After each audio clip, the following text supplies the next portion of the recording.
जय हिंद प्यारे साथियों, यूपी जीके स्पेशल की वीडियो में आप सभी का स्वागत है। आज ये पार्ट 2 कराने वाले हैं। पार्ट 1 इसका पहले ही करा चुके हैं, जिसको आप प्ले लिस्ट में जाकर देख सकते हैं। तो चलिए आज की वीडियो शुरू करते हैं। पहला क्वेश्चन है, उत्तर प्रदेश में स्थित बरसाना का होलिका उत्सव किस नाम से प्रसिद्ध है? रंग गुलाल होली, डांडिया होली, लठमार होली या फिर छड़ीमार होली। तो बरसाना का होलिका उत्सव जो कि लठमार होली के नाम से प्रसिद्ध है। ऑप्शन नंबर सी इसका करेक्ट ऑप्शन है। अगला, संगीत शिक्षा हेतु तो उत्तर प्रदेश का प्रथम संगीत महाविद्यालय कौन सा है और कहाँ पर स्थित है? तो संगीत शिक्षा के लिए उत्तर प्रदेश का पहला संगीत महाविद्यालय जो कि भातखंडे हिंदुस्तान संगीत महाविद्यालय है, जो कि उत्तर प्रदेश की राजधानी लखनऊ में स्थित है। ये भी ध्यान रखेंगे। अगला, निम्न में से कौन सा ब्रज क्षेत्र में गाया जाता है? बिरहा, कजरी, रसिया या फिर मल्हार। तो ब्रज क्षेत्र में गाया जाने वाला जो कि रसिया है। ऑप्शन नंबर सी इसका करेक्ट ऑप्शन है। अगला, मोतीलाल नेहरू बाल संग्रहालय कहाँ पर स्थित है? दोस्तों ये क्वेश्चन कई बार कंफ्यूज करता है एग्जाम में है। इसका अक्सर आंसर इलाहाबाद ऑप्शन में देता है और अक्सर बच्चे इसका इलाहाबाद लगा भी आते हैं, क्योंकि पूछा है कि मोतीलाल नेहरू जो कि इलाहाबाद से संबंधित है। तो मोतीलाल नेहरू बाल संग्रहालय जो कि लखनऊ में स्थित है, ना कि इलाहाबाद में। तो इसका correct option option number C है। अगला, निम्न में से कौन सा लोक नृत्य ब्रज क्षेत्र का है? छोलिया नृत्य, नटवरी नृत्य, चरकुला नृत्य, जोगनी नृत्य। तो इनमें से ब्रज क्षेत्र का नृत्य जो कि चरकुला नृत्य है। ये यूपीपी प्रीवियस ईयर का क्वेश्चन है और यूपी वीडियो 2018 में भी पूछा गया क्वेश्चन है। तो चरकुला नृत्य इसका ऑप्शन हो जाएगा। ऑप्शन नंबर सी इसका करेक्ट ऑप्शन है। ठीक है। अगला क्वेश्चन, सुविख्यात चित्र सत्यम शिवम सुंदरम की रचना किसने की थी? तो सुविख्यात चित्र सत्यम शिवम सुंदरम की रचना जो कि शिवनंदन नौटियाल जी के द्वारा की गई थी। ऑप्शन नंबर सी इसका करेक्ट ऑप्शन है। अगला, निम्नलिखित उन्हें चिन्हित कीजिए जो कथक नृत्य से संबंधित नहीं है। विंदादीन, इनका संबंध कथक से है। शंभू महाराज, इनका भी संबंध कथक से है। और लच्छू महाराज, इनका भी संबंध कथक से है। तो इन तीनों लोगों का संबंध कथक से है, लेकिन क्वेश्चन में पूछा है कि किसका संबंध कथक से नहीं है। तो ध्रुव तारा जोशी का संबंध कथक से नहीं है। ऑप्शन नंबर डी इसका राइट ऑप्शन है। अगला, अमीर खुसरो ने किसके विकास में अग्रणी भूमिका निभाई है? तो अमीर खुसरो ने सबसे ज़्यादा विकास जो कि खड़ी बोली के विकास पर बहुत ज़्यादा जोर दिया है। तो इस प्रकार इसका करेक्ट ऑप्शन हो जाएगा ऑप्शन नंबर सी, खड़ी बोली। अगला, चित्रकला की मुगल शैली का प्रारंभ किसने किया था या किस समय हुआ था? तो चित्रकला की मुगल शैली का प्रारंभ जो कि हुमायूं के समय हुआ था।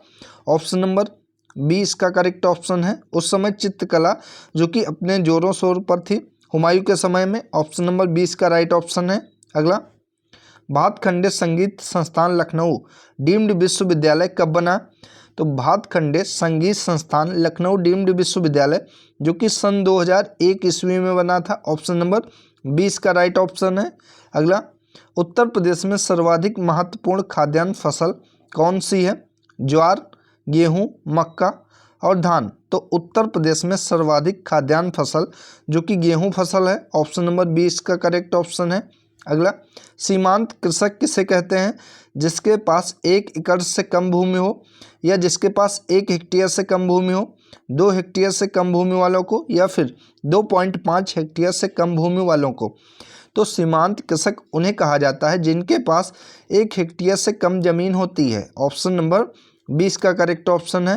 अगला, उत्तर प्रदेश में किसान मित्र योजना कब शुरू की गई थी? इंपॉर्टेंट क्वेश्चन है। तो उत्तर प्रदेश में किसान मित्र योजना जो कि 18 जून 2001 को इसकी शुरुआत की गई थी यूपी से। ऑप्शन नंबर डी इसका राइट ऑप्शन है।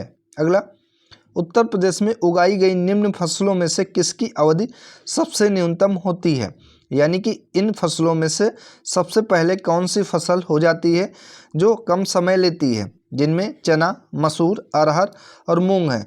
तो इनमें से सबसे कम समय जो कि मूंग लेती है। ऑप्शन नंबर डी इसका राइट ऑप्शन है। अगला, निम्नलिखित में से किस फसल के उत्पादन में उत्तर प्रदेश देश में प्रथम स्थान पर नहीं है? गेहूं, जौ, गन्ना और चावल। तो तो इनमें ऑप्शन में से चावल के उत्पादन में उत्तर प्रदेश प्रथम स्थान पर नहीं है। ऑप्शन नंबर डी इसका करेक्ट ऑप्शन है। उत्तर प्रदेश की प्रमुख तिलहनी फसल कौन सी है? तो उत्तर प्रदेश की प्रमुख तिलहनी फसल जो कि राई और सरसों है। ऑप्शन नंबर 20 का राइट ऑप्शन है। ठीक है, अगला, भारतीय चारागाह एवं चारा अनुसंधान संस्थान कहाँ पर स्थित है? इंपॉर्टेंट क्वेश्चन ये। तो भारतीय चारागाह एवं चारा अनुसंधान संस्थान जो कि उत्तर प्रदेश के झांसी जिले में स्थित है। ऑप्शन नंबर 20 का राइट ऑप्शन हो जाएगा कि झांसी जिले में भारतीय चारागाह एवं चारा अनुसंधान संस्थान स्थित है। ध्यान रखेंगे आप सभी लोग। अगला, उत्तर प्रदेश की प्रमुख वाणिज्यिक उपज कौन सी है? तो उत्तर प्रदेश की प्रमुख वाणिज्यिक फसल पूछ रहा है कि फसल कौन सी है? तो वाणिज्यिक उपज या फसल जो कि गन्ना है। ऑप्शन नंबर 20 का राइट ऑप्शन है।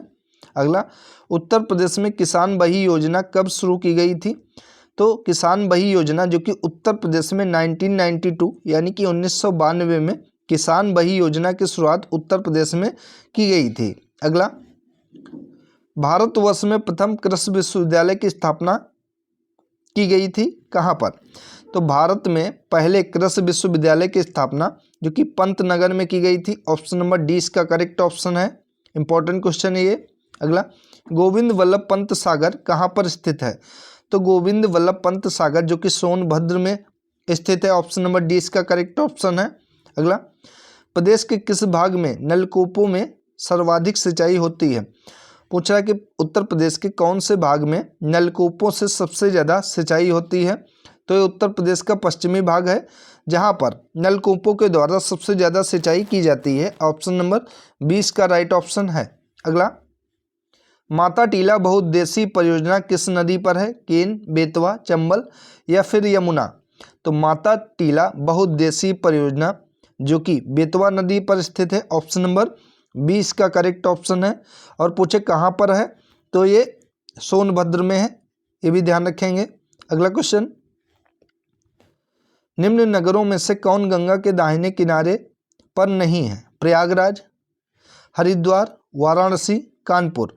पूछा कि इन नगरों में से कौन गंगा नदी के दाहिने किनारे पर नहीं है? तो इनमें से वाराणसी जो कि गंगा नदी के दाहिने किनारे पर नहीं है। ऑप्शन नंबर सी इसका करेक्ट ऑप्शन है। अगला, उत्तर प्रदेश में सिंचाई का मुख्य साधन कौन सा है? नहरें, नलकूप, तालाब, कुएं या फिर अन्य साधन? तो उत्तर प्रदेश में सिंचाई का सबसे ज़्यादा साधन जो कि नलकूप के माध्यम से सबसे ज़्यादा सिंचाई उत्तर प्रदेश में की जाती है। ऑप्शन नंबर 20 का करेक्ट ऑप्शन है। अगला, अर्जुन बांध नहर से लाभान्वित जिला कौन सा है? तो अर्जुन बांध नहर से लाभान्वित जिला जो कि हमीरपुर है। ऑप्शन नंबर डी इसका राइट ऑप्शन हो जाएगा। अगला, उत्तर प्रदेश में सर्वाधिक महत्वपूर्ण खाद्यान्न फसल कौन सी है? ज्वार, गेहूँ, मक्का या फिर धान? तो उत्तर प्रदेश में सबसे ज़्यादा महत्वपूर्ण खाद्यान्न फसल जो कि गेहूँ है। ऑप्शन नंबर 20 का करेक्ट ऑप्शन है। अगला क्वेश्चन,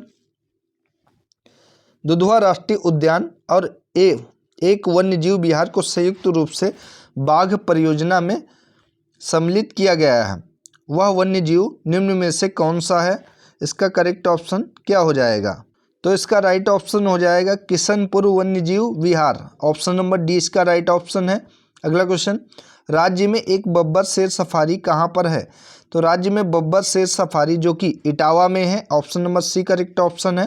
अगला, दी ऑपरेशन ग्रीन परियोजना का उत्तर प्रदेश में शुभारंभ कब हुआ था? तो दी ऑपरेशन ग्रीन परियोजना का उत्तर प्रदेश में शुभारंभ जो कि 2001 ईस्वी में हुआ था। सी करेक्ट ऑप्शन है। अगला, राष्ट्रीय उद्यान दुधवा खीरी लखीमपुर में है जो कि इसको बाघ परियोजना में कब सम्मिलित किया गया? तो दुधवा राष्ट्रीय उद्यान को बाघ परियोजना में 1987-88 में सम्मिलित किया गया था। ऑप्शन नंबर डी इसका राइट ऑप्शन है। ये भी इंपॉर्टेंट क्वेश्चन है ये। अगला, सुरहताल पक्षी विहार कहाँ पर स्थित है? तो सुरहताल पक्षी विहार जो कि बलिया में स्थित है। ऑप्शन नंबर सी इसका करेक्ट ऑप्शन है। अगला क्वेश्चन, प्रदेश में सर्वप्रथम 1957 में किस वन्यजीव विहार की स्थापना की गई थी? तो उत्तर प्रदेश में सर्वप्रथम जो कि 1957 में वन्यजीव विहार की स्थापना की गई थी, इसका नाम था चंद्रप्रभा वन्यजीव विहार जो कि चंदौली जिले में स्थित है। ऑप्शन नंबर ए इसका राइट ऑप्शन है। अगला, प्रदेश में सर्वप्रथम किस पक्षी विहार की स्थापना की गई थी? तो प्रदेश में सबसे पहले पंछी विहार पूछ रहा है कि पंछी विहार की स्थापना की गई थी, जो कि नवाबगंज पंछी विहार की स्थापना की गई थी। अगर पूछे कि नवाबगंज पंछी विहार कौन उत्तर प्रदेश के कौन से ज़िले में है, तो ये उत्तर प्रदेश के उन्नाव ज़िले में है, ये भी ध्यान रखेंगे। अगला, उत्तर प्रदेश में वन निगम कब स्थापित किया गया? इंपॉर्टेंट क्वेश्चन है ये। तो उत्तर प्रदेश में वन निगम जो कि 1974 में स्थापित किया गया, ऑप्शन नंबर 20 का राइट ऑप्शन है। अगला, उत्तर प्रदेश में कितने प्रतिशत क्षेत्रफल वन है? तो उत्तर प्रदेश में 5.95% क्षेत्रफल पर वन है, ऑप्शन नंबर ए इसका राइट ऑप्शन है। अगला, वन्य जंतु रक्षक प्रशिक्षण केंद्र कहाँ पर स्थित है? तो वन्य जंतु रक्षक प्रशिक्षण केंद्र जो कि कालागढ़ में स्थित है, ऑप्शन नंबर 20 का करेक्ट ऑप्शन है। अगला, राष्ट्रीय वन नीति के अनुसार देश के कुल भौगोलिक क्षेत्रफल के कितने भाग पर वन होना चाहिए? तो राष्ट्रीय वन नीति के अनुसार देश के कुल भौगोलिक क्षेत्रफल जो कि 1/3 भाग पर वन जरूर होने चाहिए, तो ऑप्शन नंबर डी इसका राइट ऑप्शन हो जाएगा। अगला, निम्न में से कौन सी नदी उत्तर प्रदेश में नहीं बहती है? गंगा, रामगंगा, यमुना या फिर जास्कर? तो इनमें से तीनों नदी, गंगा, रामगंगा और यमुना, ये तीनों नदी उत्तर प्रदेश में बहती हैं सिवाय जास्कर को छोड़कर, ऑप्शन नंबर डी इसका करेक्ट ऑप्शन है, क्योंकि जास्कर कोई नदी का नाम नहीं है, ये एक क्षेत्र का नाम है, तो ऑप्शन नंबर डी इसका राइट ऑप्शन हो जाएगा। अगला है, माता टीला बांध किस राज्य में स्थित है? तो माता टीला बांध जो कि उत्तर प्रदेश राज्य में स्थित है। अगर पूछे कि माता टीला बांध किस नदी पर और किस जिले में है, तो ध्यान रखेंगे जिला हो जाएगा इसका ललितपुर, और अगर नदी पूछे तो नदी हो जाएगा बेतवा। बेतवा नदी पर ललितपुर में स्थित है। अगला, गोमती नदी किस स्थान पर गंगा नदी से मिलती है? तो गोमती नदी जो कि गंगा से मिलती है गाजीपुर जिले में, ऑप्शन नंबर सी इसका करेक्ट ऑप्शन है। अगला, रामगंगा नदी का उद्गम कहाँ से होता है? तो रामगंगा नदी का उद्गम जो कि नैनीताल से होता है, नैनीताल, ऑप्शन नंबर ए इसका करेक्ट ऑप्शन है। अगला, निम्न में से किस नदी को भारत की एक राष्ट्रीय जलमार्ग घोषित किया गया है? तो इनमें से गंगा नदी के जलमार्ग को राष्ट्रीय जलमार्ग घोषित किया गया है, जो कि इलाहाबाद से लेकर हल्दिया तक यह मार्ग है, इसे राष्ट्रीय जलमार्ग घोषित किया गया है, option number C correct option है। अगला, यमुना की प्रमुख सहायक नदी कौन सी है? तो यमुना की प्रमुख सहायक नदी जो कि चंबल नदी है, ऑप्शन नंबर डी इसका करेक्ट ऑप्शन है। अगला, भारत की राष्ट्रीय नदी किसे घोषित किया गया है? तो भारत की राष्ट्रीय नदी जो कि गंगा नदी को घोषित किया गया है। अगर इसकी लंबाई की बात करें तो इसकी लंबाई 2525 किलोमीटर है, कहीं पर यह 2510 किलोमीटर भी दी गई है, तो ऑप्शन नंबर 20 का करेक्ट ऑप्शन है।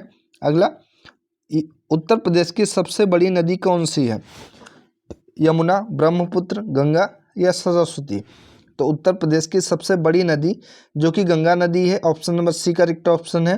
अगला, उत्तर प्रदेश में रानी लक्ष्मीबाई बांध परियोजना किस नदी पर है? इसका करेक्ट ऑप्शन क्या हो जाएगा? रामगंगा, भगीरथी, बेतवा या फिर घग्गर? तो उत्तर प्रदेश में रानी लक्ष्मीबाई बांध परियोजना जो कि बेतवा नदी पर स्थित है, ऑप्शन नंबर सी इसका राइट ऑप्शन हो जाएगा। अगला, अवनलिका अपर्दन से बीहड़ों का निर्माण कौन सी नदी करती है? तो अवनलिका अपर्दन से बीहड़ों का निर्माण जो कि चंबल नदी करती है, option number D correct option है। ये भी दोस्तों इंपॉर्टेंट क्वेश्चन है ये। अगला, उत्तर प्रदेश का सबसे पूर्वी जिला कौन सा है? तो उत्तर प्रदेश का सबसे पूर्वी जिला जो कि बलिया जिला है, option number C correct option है।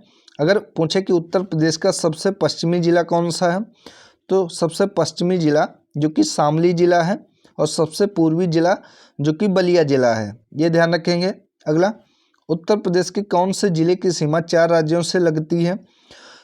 जो कि शामली, सोनभद्र, ललितपुर ऑप्शन में है, तो इनमें से किस जिले की सीमा 4 राज्यों से लगती है? तो करेक्ट ऑप्शन हो जाएगा सोनभद्र की सीमा जो कि 4 राज्यों से लगती है, जिनमें राज्य हैं, पहला राज्य है बिहार, बिहार से लगती है, दूसरा राज्य है झारखंड, झारखंड से सीमा लगती है, और तीसरा राज्य है आपका छत्तीसगढ़, छत्तीसगढ़ से सीमा लगती है और चौथा राज्य है आपका MP यानी कि मध्य प्रदेश से। यानी कि सोनभद्र की सीमा बिहार राज्य से लगती है, झारखंड राज्य से लगती है, छत्तीसगढ़ राज्य से लगती है और मध्य प्रदेश राज्य से लगती है। इन चारों राज्यों की सीमा जो कि सोनभद्र से लगती है, तो ऑप्शन नंबर 20 का करेक्ट ऑप्शन हो जाएगा। और अगर सबसे दक्षिणी जिला पूछे कि उत्तर प्रदेश का सबसे दक्षिणी जिला कौन सा हो जाएगा, तब आपका ऑप्शन हो जाएगा ललितपुर, जो कि उत्तर प्रदेश का सबसे दक्षिणी जिला है, यह ऑप्शन हो जाएगा। तो दोस्तों ये थी आज की महत्वपूर्ण वीडियो, जिसके अंतर्गत आज के top 50 question UP GK special के कराए गए। दोस्तों इसको प्लेलिस्ट में जाकर आप लोग दोनों ये वीडियो देख सकते हैं। धन्यवाद दोस्तों।